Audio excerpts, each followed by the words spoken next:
Welcome to Finding Certainty with your host and U.S. Army veteran, Patrick Laing. Over the next hour, you'll learn from Patrick and his expert guests how to attract more certainty into your business and your life. Now, here is your host, Patrick Laing.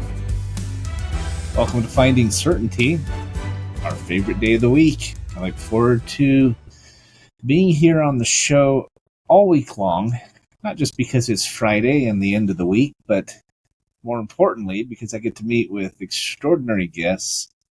And on the first of each Friday, I get to do a monologue, all focused on how to create and find and develop more certainty in our lives. Well, there's a lot of people out there, and some of our most important citizens who are not enjoying certainty. They have a great deal of uncertainty, and I'm referring to our homeless veterans. Now, my guest today, Coach Elvin McFarlin, Elvin Douglas McFarlin, right, Coach? That's if I'm not mistaken. Coach McFarlin is a veteran himself. He was in the U.S. Navy. He's been a track coach for many, many years.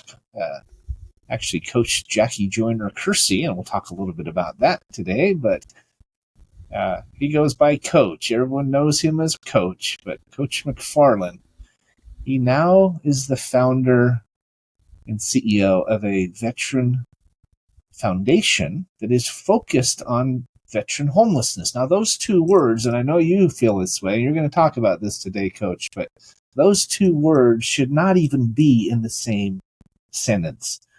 We Absolutely. have these servicemen and women who have given their careers. Many paid the ultimate price.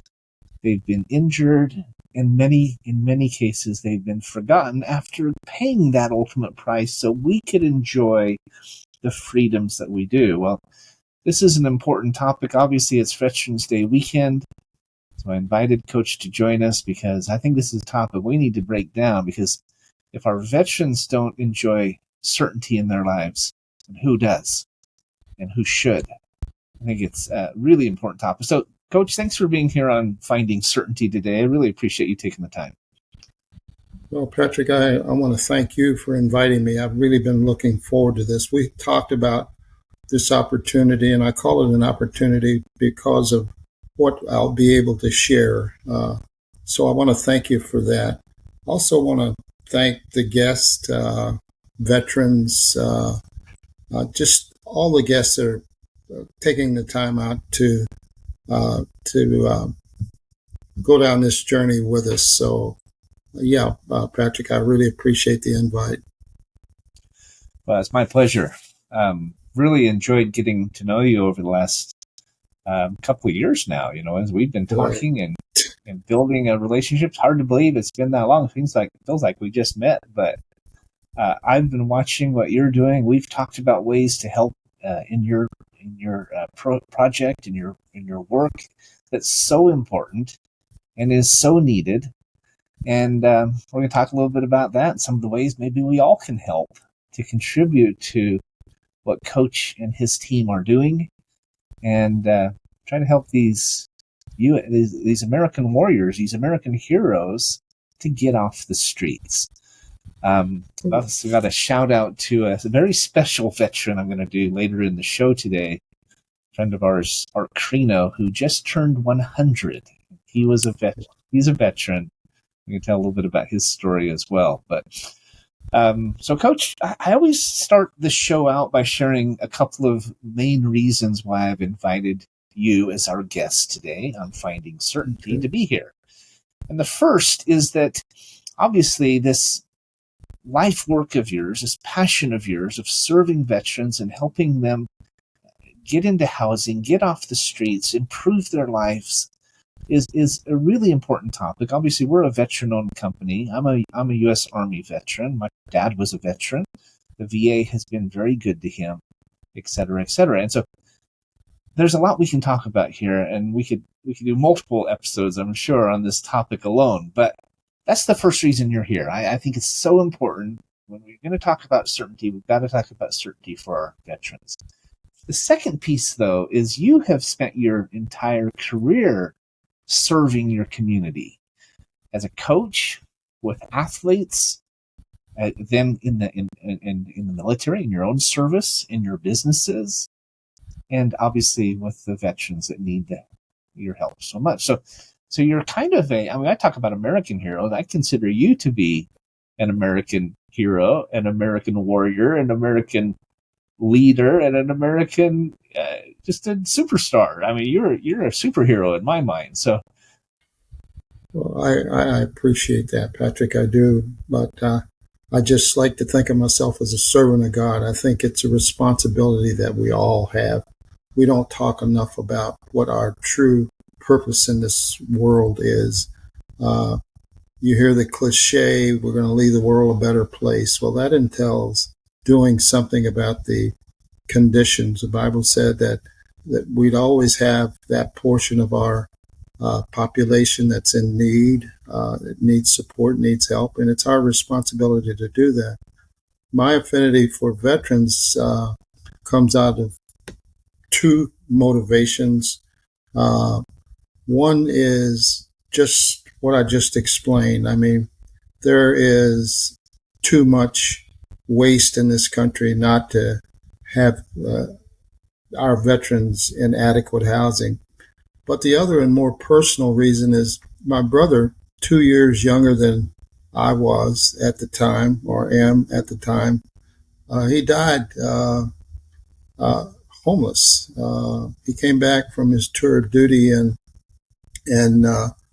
he was addicted to heroin. And we went through all of the drug programs. And the long and the short was he left home one day and we'd get periodic calls, but eventually we got a call that we knew would come, that to come to another state and identify his body. Well, it took me 12 years to really connect the dots between his journey and what we're doing today. On an occasion, my wife and I were going to a meeting one night, pulled off the highway ramp to be confronted by a panhandler. And I'm very sympathetic to these people. And so I rolled my window down, gave him a few bucks, and told him I would pray for him. Well, his response was just unbelievable. He got angry. He said, "I'm glad somebody will pray for us because the Veterans Administration is not doing an explicative thing." And so I said to him, I says, "Are you a veteran?" And he went through a metamorphosis at that point in time. He's very erect, shoulders back. He actually saluted and gave me his name, rank, and his serial number. And I said, "Thank you for your service." Pulled around the corner and cried like a baby. That was when the dots connected. The numbers are catastrophic. We'll probably go into those a little bit, but that's been my drive, my motivation, and we are reaching a point now with a little help. We can provide housing for all of our veterans, or at least an opportunity for them to secure adequate housing. So, well, you use the word, Coach. You use the word opportunity. I think it's a good word. And well, as I was introducing you, I know where you're going. I say opportunity because everybody that's in the street doesn't want to come out of the street. They have made a conscious decision. Right. They don't want the responsibility of paying bills and navigating the various difficulties it takes to run a household or run a family. So, yeah, that was something that was pointed out to me by a homeless guy. In one of my short interviews, he told me, I'm fine. Appreciate what you're doing. I'll take the sandwich. If you got a couple bucks, that's okay too, but I'm cool. And so I realized at that point in time, and I've had a couple more of those encounters, him telling me he appreciated it, but I then began to phrase as an opportunity, but I'm not interested. I'm fine where I am. Well, I bring that up because I think it's an opportunity that some will accept, some will participate in and respond to, others won't. But that doesn't change the fact that they need to have the opportunity, they need to have Exactly. a chance to make that choice, right? Yes, Now, that's let me exactly go back right. real quick, if I may. I talk about you as a community leader. I think what stands out to me about you and your work, your career, your entire career as a coach, as a serviceman, as a business owner, and now as a nonprofit founder. I think of you as a servant leader. And I think Yes. every one of us who's listening to this, everyone who is aware of the plight, maybe not aware, maybe just becoming aware, maybe coming to understand it better. It's like, the anti-trafficking movement these days. It's helping rescue kids from trafficking, from sex trafficking. Once you know and understand that this is happening, you understand the gravity of it, I think we all have a responsibility to step up and become a leader ourselves, to become a servant leader in whatever way we can, whether through donations, through time and volunteer work, and so forth and so on. It becomes more than just an opportunity, and more than just a nice, a nice way to dedicate some time or to feel good about ourselves. I believe it is a duty that we have to do more. And so I want to get into all of that. But before we go there, let's go back and I want to go back to your coaching years, if we may, tell a little bit about your story. Tell us where you live and kind of where you grew up. How did you get into track coaching? I know you were even an NFL agent for a while. You've got a really amazing life. But I think before we jump too far, let's go back.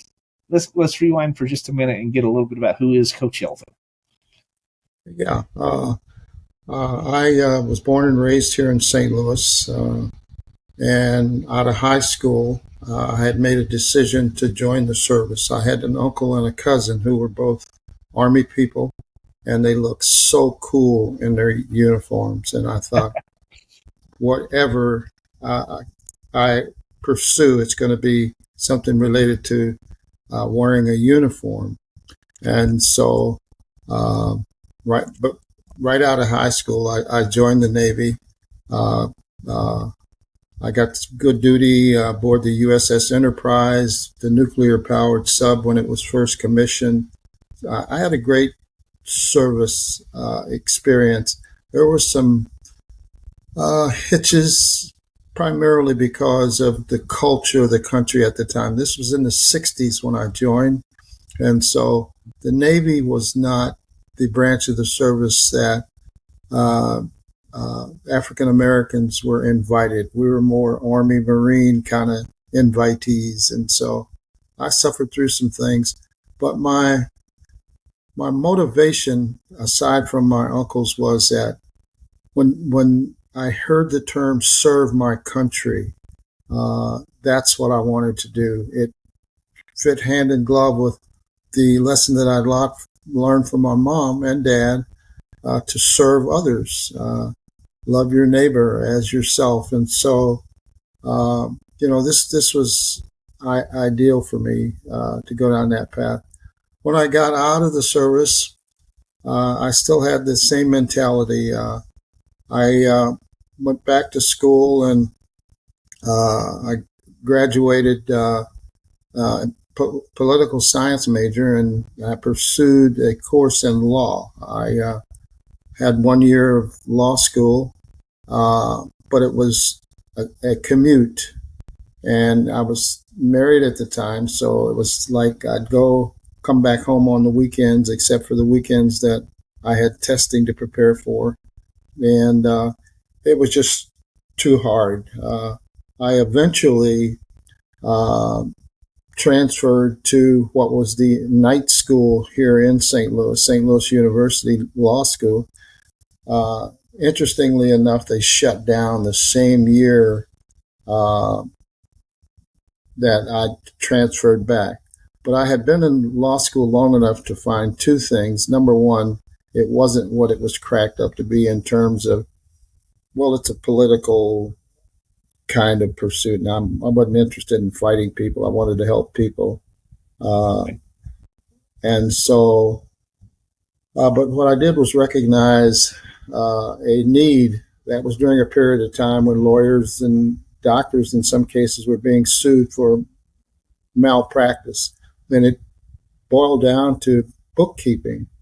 And so I got with a high-powered lawyer here, and I gave him my idea. We found a program, and I put together a package that called Jurisprudence Management Systems. It integrated timing and integrated word processing, the whole thing.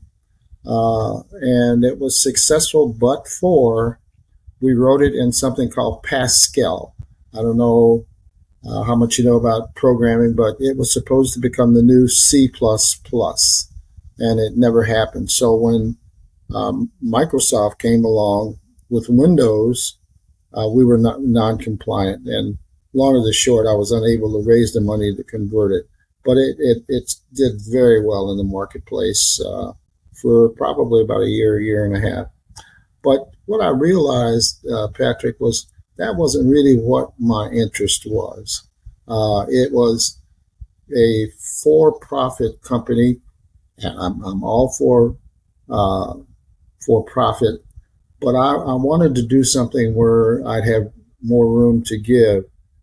During the period of time, all of after high school, I was involved with youth in some way or the other. I taught through substitution positions for a while, and in every case, I'd find a tremendous need among our children.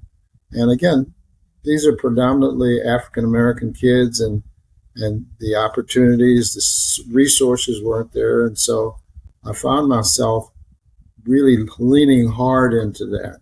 And what I discovered pretty quickly is that all these kids needed was a little more hugging, a little more encouragement about their worth, their value, what they needed to do in order to be productive and happy. And it became just a sweet spot. I mean, case in point, there's a young man, Michael Greer, who I met in the 6th grade. I was substitute teaching. He came into the class, and I mean, he was going crazy, drawing attention inappropriately to himself. Long or the short, I took him back down to the principal's office, and I told her, I don't want him suspended. I'll talk to him at the end of the day. I challenged him to join my track program, and I'd pick him up every morning at 5 o'clock. We'd practice. He'd come back on his bike at the regular practices in the evening. And again, he was climbing in and out of his window. His mother was on drugs. And make a long story short, he became a national champion in the 800 that first year. I've got pictures of him with medals on his neck that make him have to bend over to hold him up. I mean, and today he's married, got 3 kids, but we talk from time to time. But that was just one example. It wasn't about his track accomplishment. It's about the character that he developed through the participation in track. And I became quite good at being what I call a head coach. The athleticism that people have is pretty natural. It just needs to be trained, sometimes informed, but it's the character that makes for the success. And if you don't practice certain rules and regulations, commitment, those kinds of things, I don't care how fast you run or how high you jump, pretty soon you're going to get out of the game, or you're not going to ever reach your potential. So Coach, I was a basketball player in high school. I played soccer and did high jump. Because I proved that white guys can jump back in the day. Okay. I could dunk on anybody, 360 dunk. Oh, wow. Etc. Part of it was because of my time in the military, because I joined the Army when I was 17, went to boot camp that summer between my junior and senior year, and then to my advanced training after my senior year. And so I could always jump. And but when I went in the military, that's a funny story. You're not supposed to fall asleep when you're in the military in class. You get in big trouble. And I would go, if you were dozing, they'd tell you to go stand in the back of the class. Mm-hmm. And you're standing there in combat boots, and I would sit and do toe-ups in my combat boots until got the blood flowing, and I did that for months when I was in San Antonio in physical therapy school. And my calves got to be so much bigger, and my vertical increased about a foot. Okay. And anyway, but I want to go back to what you were saying about building character. Everyone thinks that sports is about the competition and the challenge and victory and everything, but I do believe that one of the most important things that comes out of student athletics, whether it's junior high, high school, college, etc., is the lessons that you learn about teamwork, about leadership, about persistence, about character, right?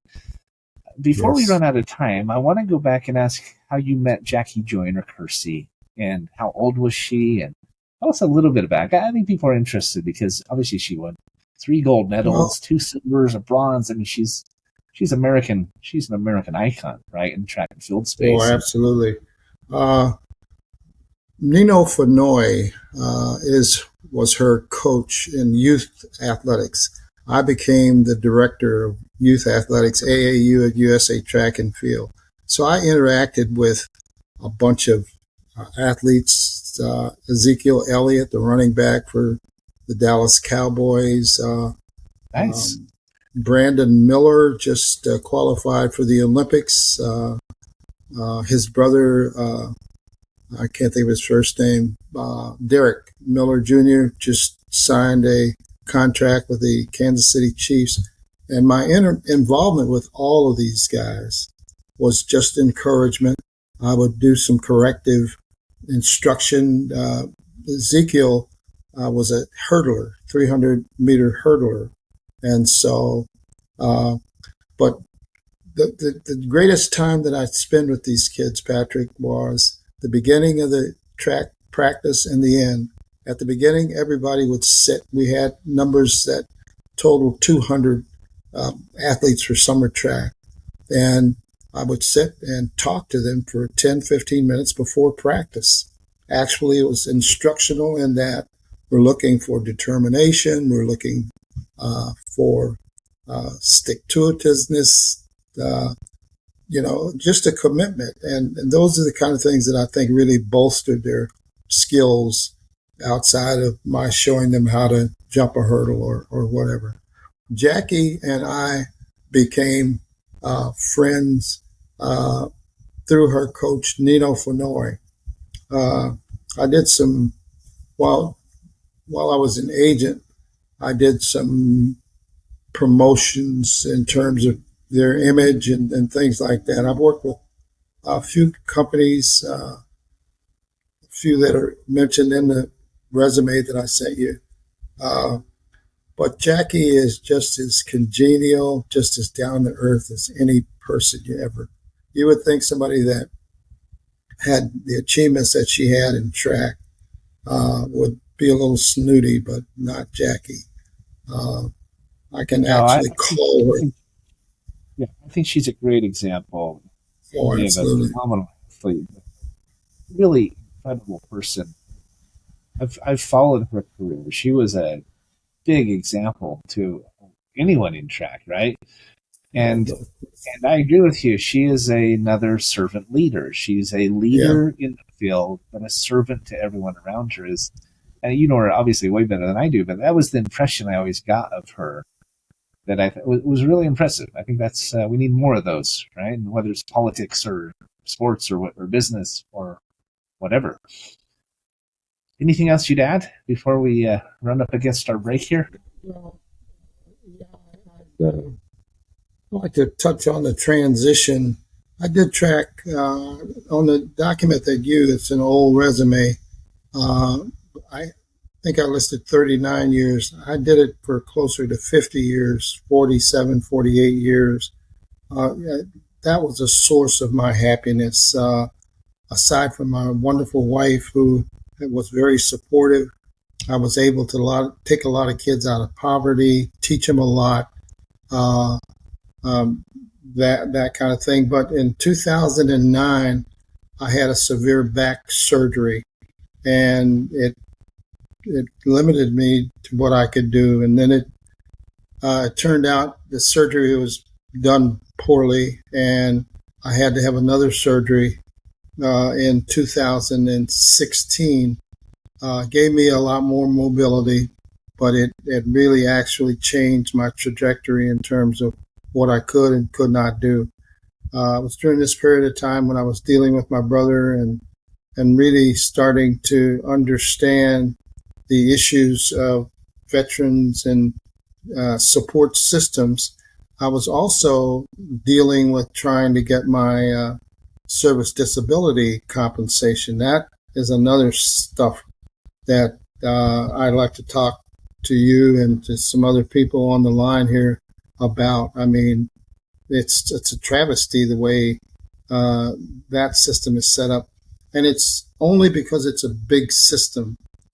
The need here is one that we address in when we talk about what we're doing in the nonprofit foundation.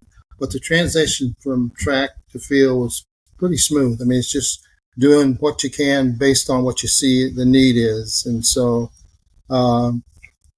yeah, that's how I got involved in the nonprofit. Well, we're up against the break already, and it goes fast. We're going to spend the whole rest of the show focusing on veterans and your work. I like to tell the backstory a little bit and hear a little bit about who made you who you are and what brought you to where you are today, because I do think of you as a servant leader. You're leading this charge, Coach. You're a shining example of it that so many of us could learn from. And I know this isn't about you, right? You don't want the focus to be on you. You want it to be on the work. But I do think it's important because, you talk about your back pain. When you're in back pain and you have a surgery that goes poorly, it's hard to do anything, right? And our veterans are in pain. They're hurting, right? Yes. They need our help. And there is enough resources here in America. There's enough opportunity. There's enough good people and businesses and communities and so forth out there that, as you said at the very beginning of this show, this travesty of veteran homelessness, it should be eliminated, and quickly. It's not everyone will respond, just like not everybody responds to a great teacher or coach, but it should be eliminated. We've got to go to break. When we come back, we're going to talk about how that can be, what you're doing and what could be done to help make this a thing of the past, right? Also, as I said, want to do a shout out to a veteran I respect a great deal, Mr. Art Crino. But let's go to break real quick, and we won't be gone long. Don't go away. We'll be right back with Coach Elvin McFarlane here on Finding Certainty. And we're clear. We're still recording on YouTube, Coach. So real quick, let me ask you, what was your brother's name? Ronald Carl McFarlane.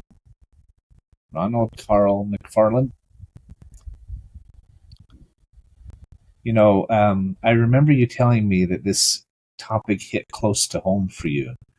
It's not just out there. It's not just other veterans. There's actually your own brother who went through this, and you saw firsthand his experience coming back from, was it Vietnam he was in? He came back addicted and traumatized, and it is such a difficult transition for many veterans to integrate back into civilian life, especially if you've been in combat. There's so much we can unpack here. I think I don't know if it's your internet or mine, seems to be going in and out a little bit. They said that we're kind of getting cut off a little bit intermittently. Not a lot we can do about that other than just keep pressing forward. But yes, sir. How many siblings do you have? I have a sister, and I had 3 brothers. There were 5 of us. Okay. I've got a brother now who lives in New York. I'm proud to say he is the art director for the New York Times. I've got a brother in California. He's the third child, great musician. He's played with some of the jazz bands in Europe. He's a carpenter by trade, very good carpenter. And so, wow. And I remain here in the middle of the country, in right. St. Louis. Sorry to interrupt. Back in 10. We're coming back, Coach. This flies by really fast, but here we go.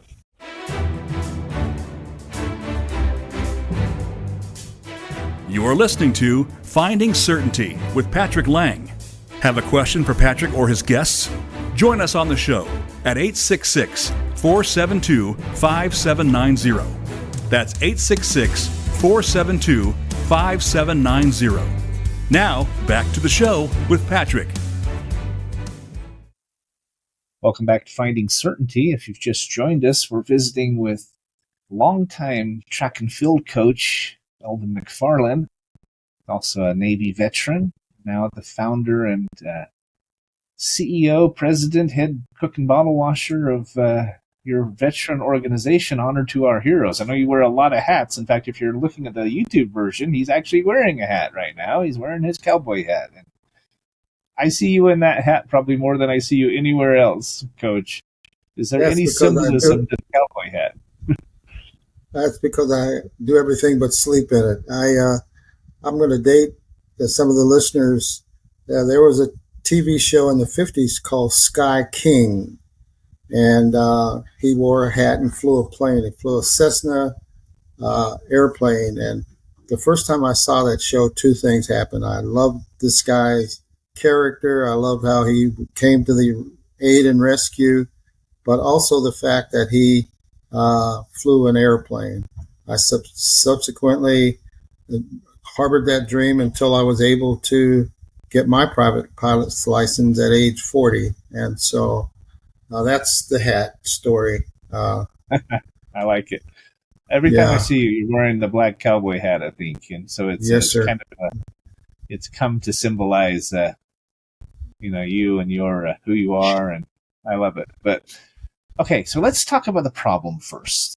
Maybe share some of the statistics of veteran homelessness, because it is a travesty, it is a pandemic, and it's an epidemic. It's a major problem, but there are solutions, right? But let's talk about the problem. Maybe you can share some stats. Okay, yeah. There are approximately 50,000 veteran men and women and families on the street every night. They're either homeless or at risk of homelessness. 50,000. Let that number register. There's another number that is devastating to me. Veterans are committing suicide at the rate of 22 per day on average across the country, and that's the number that's mind blowing. 22. Yes, it is per day. It's devastating. Yes, and so, but when we start to really look into this, it's about how they feel in terms of their hope. Once you become hopeless,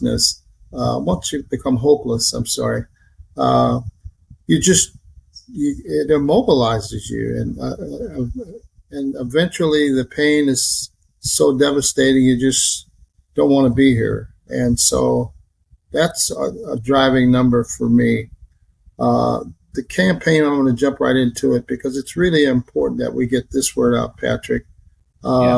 In 2014, 2016, there was a campaign called 25 Cities Initiative.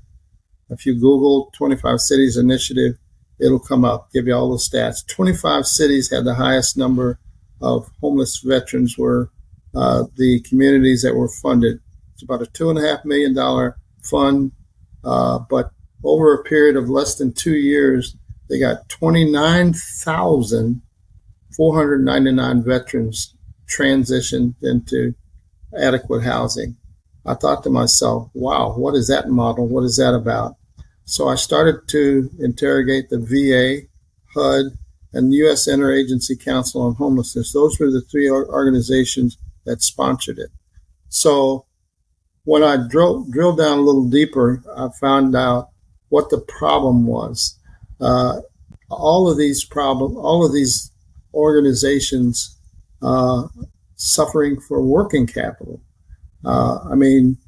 There's tons of organizations and communities out there that want to do the work. They have a floor plan. They have a system of mapping where all of this is, but they don't have funds. So after we looked into what would be a way to fund or raise funds, we went through a couple of iterations of what we should do, but we finally came up with two industries that are just loaded with cash. One is bottled water. We find that there's in 23, the industry was valued at $44.9 billion. That was U.S. Right. U.S. value. The worldwide value of the market is $509 billion. So billion we thought that's incredible. So, and if we get just a point or a percentage of a point, we can help solve some of these problems. So what our model does, we vet organizations that support veterans, and once they're cleared, the revenues that we generate are donated. 90% of net profits that we are able to earn out of this campaign is donated across the country. Everybody is invited. The new campaign is called 25 Plus Cities Initiative. 25 is a word. Cities, 25 Plus Cities Initiative.com. You go out there and look at that, and you'll see what we're doing. So what we got involved. I sent you some pictures over showing, what. Hold on a second, Patrick. I'm sorry.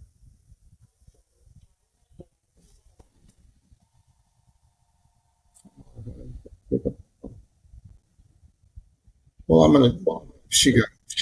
I'm sorry. It's okay. So, initial initiative was 25 cities. Now it's 25 plus spelled out citiesinitiative.com. And someone can learn about what you're doing. I actually think, if I can interject, Coach, I think water is a really smart commodity, really smart move. Obviously, it's a gigantic industry, billions and billions of dollars, 44 billion just in the U.S. But your bottles are unique. Now, talk about your company, your foundation name, if you would, and how that applies to the water. I think there's an interesting parallel there. I'm sorry, I missed it last. I said talk about the name of your foundation, if you could. It applies to the water. I think it's important. Okay, yeah. Honor the number 2, Our Heroes Foundation. If you stop for just a minute, honor is H, the number 2, Our is O, Heroes is H. So our bottled water brand is called H2OH. It's really unique. It's embellished with a flag and a lot of encouraging verbiage. But yeah, that's the brand. We had an extraordinary run. We put it in the marketplace on a test basis here locally about 6 years ago. And it sold out. This was before social media was doing what it's doing. It sold out in less than 3 weeks in all 103 stores. It did so well that our supplier refused to sell us bottled water again. The good news is we really needed to disband that relationship because we weren't being compensated properly. But more recently, we are, and this is a good weekend to talk about this, although we're not going to have it available, and I have to say that, we have signed an agreement with a company in Navasota, Texas, and he produces water himself. Seaforce is the name of his brand, but he is a veteran, and I don't know whether I should say this or not, but Chuck Norris is a veteran, and he and his company are fully behind this. So what we're doing now, and this is for the listening audience, if you have any relationships with any of the big boxes, we're currently in communication with Walmart. We've got a scheduled call. There's a company in Texas called Heb Grocery Supermarkets, HEB. They've got 400 stores down there, and we've got conversations with them. Lowe's called us back. Home Depot's called us back, and so we're really optimistic. I think we're probably going to meet the veterans. Well, this is Veterans Weekend, isn't it? Yeah, the 11th. Yeah, veterans. Yeah, but if you have any information or any relationships or funds that you want to contribute, go out to inveteranhomelessness.com, and we've got a short URL. It's endvh.com.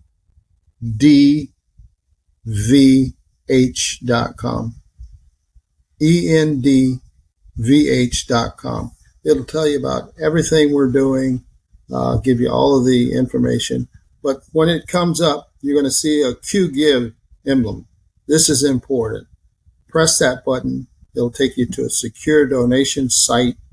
And if you can help us, I can guarantee you in less than the 24-month period that it took to get these others, we can make provisions for these homeless veterans. We can clean this up.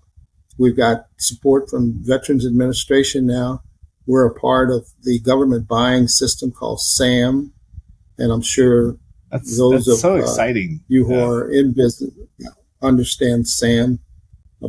So we've got what we need. We also have a brand of coffee. Now, I don't want to confuse what we're doing. The water, we're closer to generating revenue there. But we've got a brand of coffee called Hot Coffee, H.O.T. Honor Our Troops. And it's very distinct, the packaging. You can get a glimpse of that out on the website, endvh.com. But if you we're a nonprofit. Coach, let me interject if I can a minute. I want to reiterate call to action that Coach just said. If you weren't paying attention, or whatever the case might be, this is a way, everyone, if you're listening, this is a model, a solution to ending this problem by working together collectively to get this water into the hands of millions of Americans. Because as you heard, 90% of any net profits is going to go toward ending veteran homelessness. There's 50,000 homeless veterans and veteran families out there.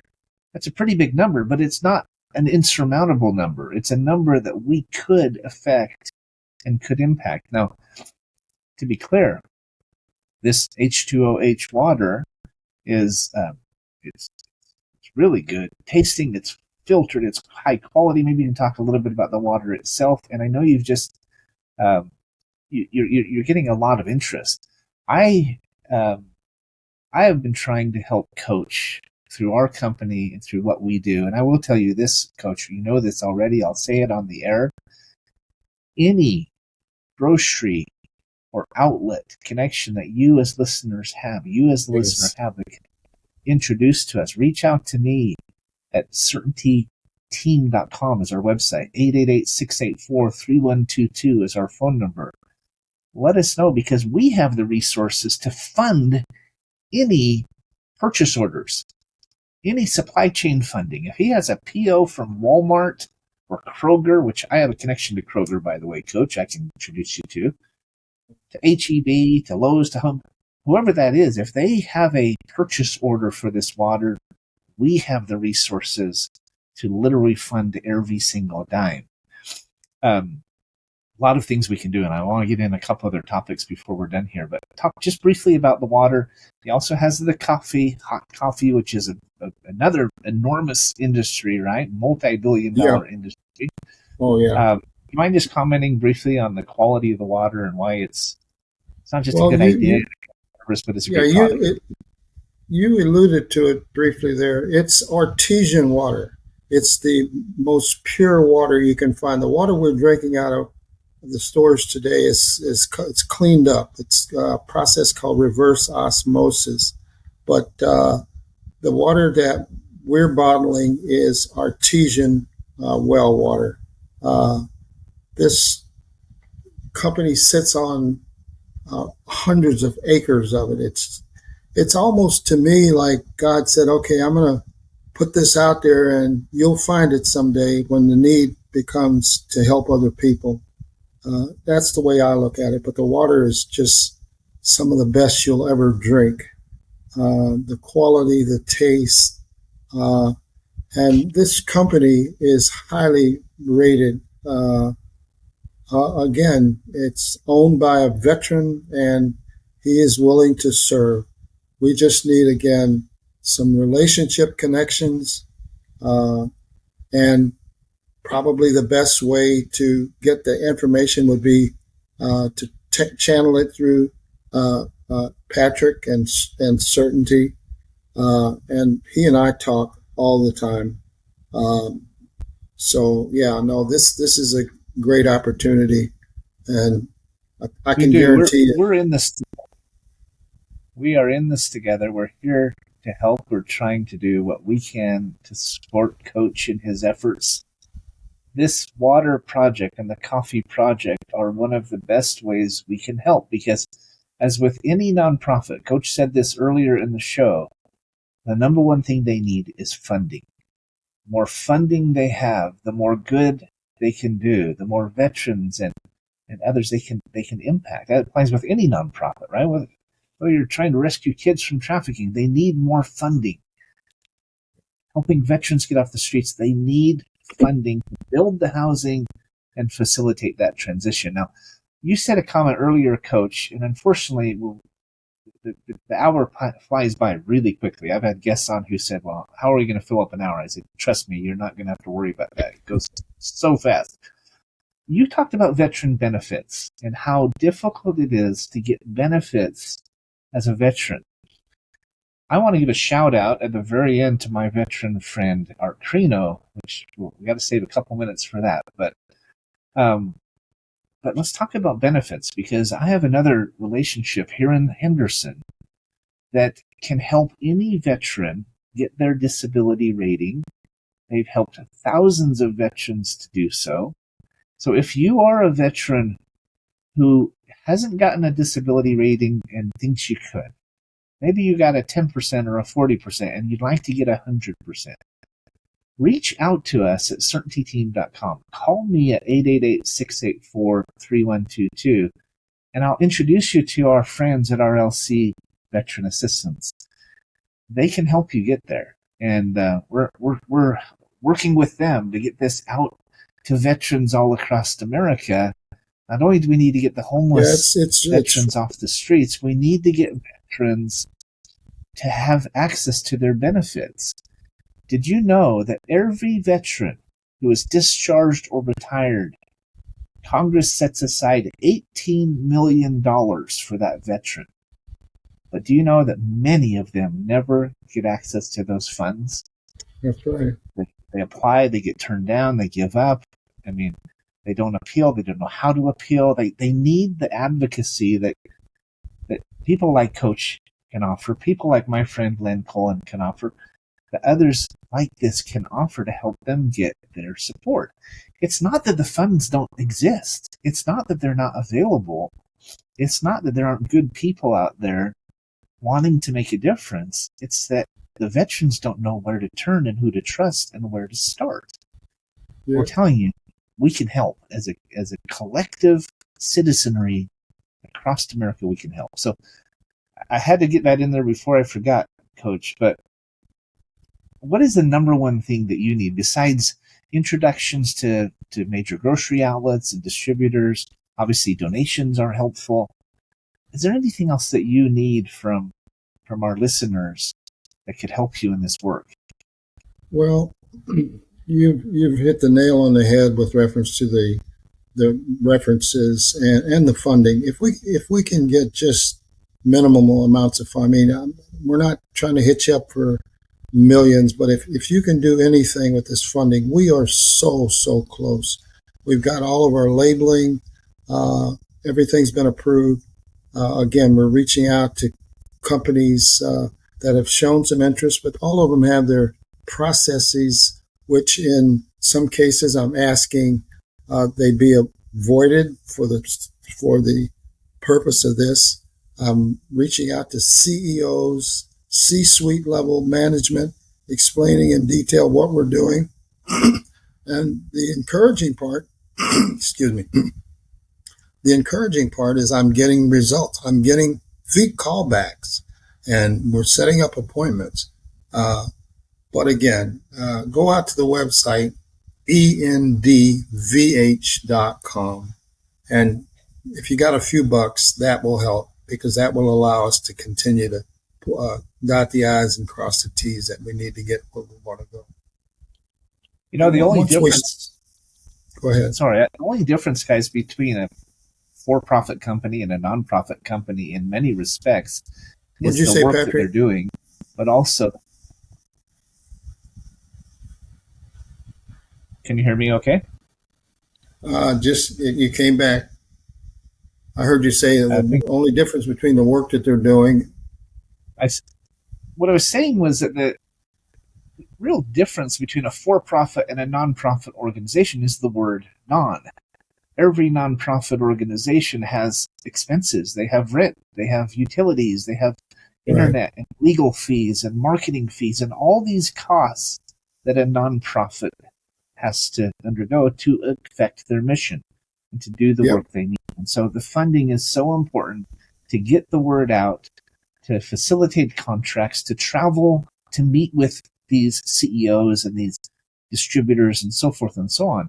That's where donations right now would be helpful to Coach in his work, to facilitate that work. But if you do have those connections that you feel could contribute either financially, through introductions, marketing, outreach, etc., if you want to be a part of this work, and I do believe it is a responsibility for each of us, a duty, not just a nice idea, right? If you think you can help in any way, reach out to Coach at endvh.com or to us at certaintyteam.com. Coach, before we end, I do want to recognize a very special veteran on the show here. Art Crino just turned 100 years old on August 23rd. He was born August 23rd, 1924. Wow. And let me just tell you his story. Take me a minute or two here, but I wanted to highlight him. I actually talked about him being on the show. His daughter was concerned he would not be able to do it because his hearing was damaged in the military so badly. Mm-hmm. He's got some hearing loss, and he's not the only veteran out there who has physical challenges. We talk about the disability rating and getting your disability benefits. We can help you do that, but you got to know that it's an option. Even if you've been turned down, let's go after it. Anyway, so Art was born in Italy. His family immigrated here to the U.S. to escape the Mussolini regime. He settled in Portland, Oregon. He actually didn't speak English in first grade. He went on and graduated from Milwaukee High School. He joined the Navy, and he served on a 110-foot wooden subchaser in the South Pacific, the same space that you did in your service there, Coach. But he rose to the ranks of Seaman First Class. During his time at sea, they laid smoke screens and they rescued bombers and who were unable to get back to their bases. When they returned to Pearl Harbor, his ship was greeted by several officers, and they were told that their ship and the men aboard it were legends of their time. And he went on to get an engineering degree in Portland, Oregon. Met his wife, 72 years, Sally. They met at Oregon State. And eventually joined the John Birch Society in 1960. He was appointed to the council. Also a member of the Society's executive committee. What I love about Art is he is just a passionate supporter of the U.S. Constitution. Even at 100 years old, he still fights to this day to support it. He's always lived by the motto of the JSB, which was less government, more responsibility, God's help, a better world. Well, I wanted to bring him up, wanted to give a shout out. Thank you for your service, Art. Thank you for yours, Coach. I wanted to bring him up because I see a lot of similarities in both of you, right? You are a passionate supporter of the Constitution. You're a passionate supporter of veterans. And your work is so important, Coach. I just wanted to say thank you. I wanted to have you on here to say thank you from a Grateful Nation and from myself, and tell you that we are here. We're going to support you any way we can. Thank you for being on the show. Unfortunately we're at the end. We're out of time, but thank you for being on. And if you're listening, reach out to Coach. Thank you for inviting us. Certainty. Patrick, we can create very more quickly, certainty out there, guys. And there is certainty to be had, and we can help. Patrick, very quickly. Yeah. I wanted to make sure that everything that people are willing to do is routed through you. So you may want to give your contact number again. CertaintyTeam.com, 888-684-3122. Ask for me. We can help. Thanks for being here, Coach. I really appreciate it. Well, thank you for inviting us. God bless everybody. God bless America. Yeah, we can keep, we're still going on the YouTube version, Coach. So unfortunately we ran out of time there at the end, but anything else you want to add to it? We're still recording, so we can go for a few more minutes here on the video version. I think you've covered it pretty sufficiently. I'm really pleased to have been invited. I see the power and importance of what you're doing. For the last 12 years or so, I've been doing this, my wife and I. We've invested a lot of our money, but it's God's money, and I say that all the time. But this is monumental, what you're doing. And I feel your heart, I feel your spirit, and your intention is needed. So thank you. Well, Coach, my family, we grew up referring to those little miracles and changes of direction, recalculation. We call it divine choreography, right? Yes. You and I talked about that. I love it. I think in many respects, and you might not agree with me, this may not be true, it's just gospel according to Patrick. I think that you may have had to go through your back surgeries and the second surgery and the back pain you had for two reasons. One, the Lord knew he'd never get you out of coaching and focused in another direction unless he put you on your back, literally, flat on your back. And two, I think he wanted you to have to experience your own pain and your own suffering to become even more empathetic and maybe even more appreciative of what the veterans are going out there, what your brother went through and what these veterans are out there. I believe I don't think anything happens by chance, right? I think there's a reason for it all. And I think the Lord's pretty smart. He knew I got a powerhouse here at Coach McFarlane. I need to maybe change his direction a little bit, give him some more perspective, get out of his way, right? So, I never thought about it like that, but it makes all of the spiritual sense in the world. It really, really does. And I appreciate that. Well, I think there's a lot of truth to that, my friend. I think, he knew you had it within you and you had the heart for it. And you just needed a kick in the butt to get over that hump, and realize. You said you had that experience where you turned the corner and wept like a baby because you had that was your epiphany, right? That was maybe your paradigm shift But I think the others, the back pain and the surgery, probably contributed. I don't think it happens just by chance. Well, we're going to talk soon. Again, I love you like a brother. I really do. You just really, when I find that we're going to talk from time to time, I get excited. I love the way you're doing what you do. So keep up the good work.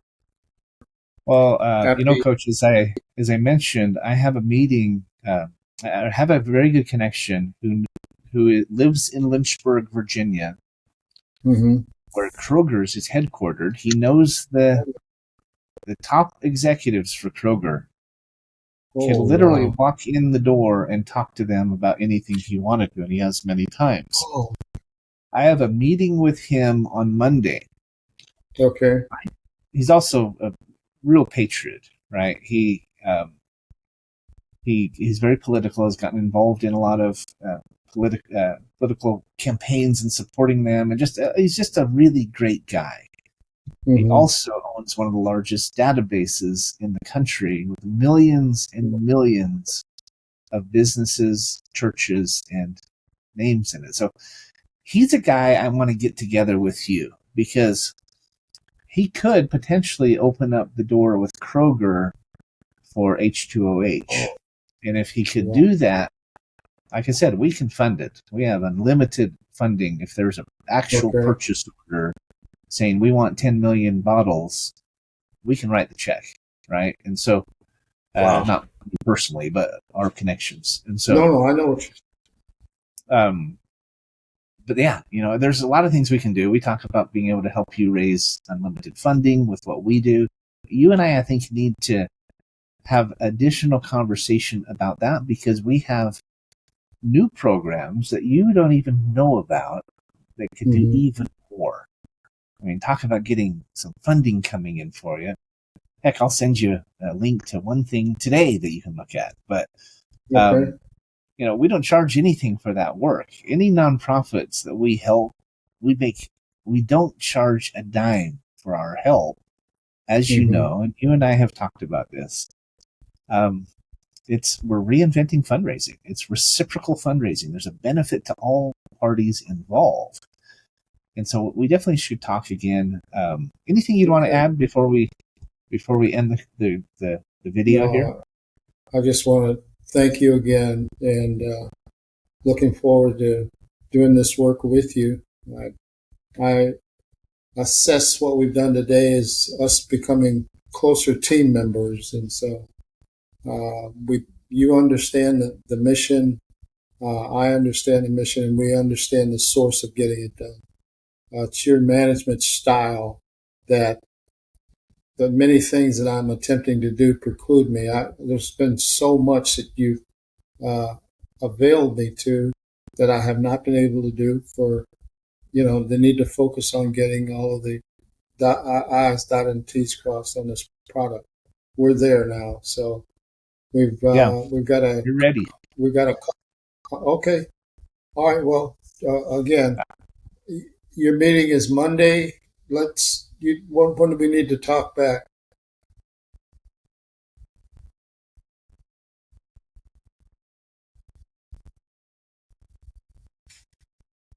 Did I lose you? You cut out there for a minute. You were saying. I was just saying, you let me know when we need to talk again after your meeting. Well, let's talk on Tuesday. I'll let you know how it goes. Sounds like a plan. We meet Monday morning. In fact, we can meet later on Monday if you'd like. I meet with him 8 a.m. my time, Monday morning. We're talking about a couple of things. I'll bring this up to him and ask him. I'll tell him a little bit about it and ask him about his relationship there at Kroger. I know it's a strong one. I don't know everything about it, but it could be a real answer to prayer for honor to our heroes. Obviously, they're one of the largest grocery chains in America. So, they bought up a bunch of. That's if we're able to get an account in there with Kroger, then we float to the prize. I mean, it really becomes realistic at that point. So, I'm going to send you via email the composition that I've been sending out to the other CEOs, and it'll give you an opportunity to maybe even talk to them about how we need them to get involved. Okay. Send me the PDF of it, and also send me the Word version if you would. I'll go over it and see if there's anything I'd change. You're pretty competitive in my experience, so I'm not too worried. But I'm a wordsmith. My mom was a honors English professor. My dad was a professional editor. I'll get both of them to look at it for us. Let's see if we can polish it. Again, I invite your support and your help. God's got the plan. Okay. Take care. I agree. Now. It's in God's hand if we can help. I started saying at the end, certainty is out there. We can solve this problem. Yes, we have a way to do it. Let's do it together. Let's make this more than just a conversation, Coach. Let's make it a reality, and let's rock and roll. We're honored to be a part of it, and it's really good to know you. It's been really good having you on the show today. Okay, thank you. All right, my friend. Have a great weekend, okay? And happy Veterans Day. Thank you for your service. Thank you. Yes, sir. Same to you.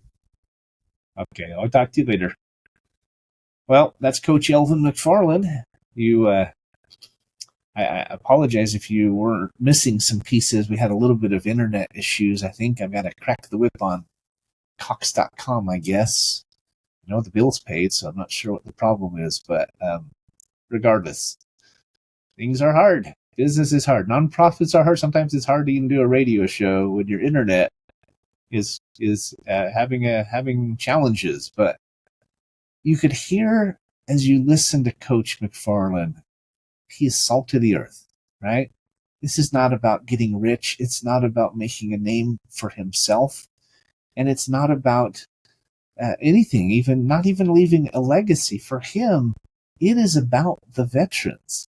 It's about eliminating this epidemic, this nationwide, even global epidemic of veteran homelessness. It is a travesty that those two words are even in the same definition, because they shouldn't be. Now, we will never eliminate the problem. As he said, there are those who that's just what they want to do. They're not going to be saved. There's those that have mental illness that we will do the best we can, but they will not be able to or willing to respond. But let's help, let's save, let's serve the ones who do, right? Art Crino, at 100 years old, and by the way, his birthday is the same day as my wife's birthday, August 23rd, which I thought was kind of cool. Even 100 years old, he's still working to serve, with his walker and his bad hearing and all the challenges you get when you're 100 years old. He's still working to serve and try to make a difference. If he can do it, if I can do it at half his age, if you can do it at 20 or 30 or 60 or however old you are, whatever resources you have, whatever connections you may be able to introduce, we can all make a difference. And if we work together, both across the aisle, collaboratively in our communities, across the nation, if we work together, we can solve this problem. This is not one of those problems. 50,000, while it's a lot, it's not that many. It's not overwhelming. It's not insurmountable. We can solve this problem. Hopefully whoever's in the White House will help. Hopefully the VA and others can learn how to be more efficient. Programs like my friend at RLC Veteran Assistance, Len Colin, programs like his can help. Obviously, superstars like Coach are working to try to help. We're trying to help. We help nonprofits to raise unlimited, zero-cost funding. That's one of our mandates here at Certainty Management and the Certainty Collective. If you have a nonprofit in need, even if it's not a veteran organization, let us know. We'd be honored to try to assist. Let's help our vets. Let's not just say thank you for their service. Let's show them that we are grateful for their service. We are indebted to them for their service. as a nation, as a grateful nation, as they say, let's show that gratitude, not just sit and wait for someone else to do so. Those are my thoughts for the day and for the week. Certainty is out there. I always say, it can be had and we can help. You can help too. Thank you for listening. Have a great weekend. Thank you for your service, and happy Veterans Day. We'll talk to you next week. Bye for now.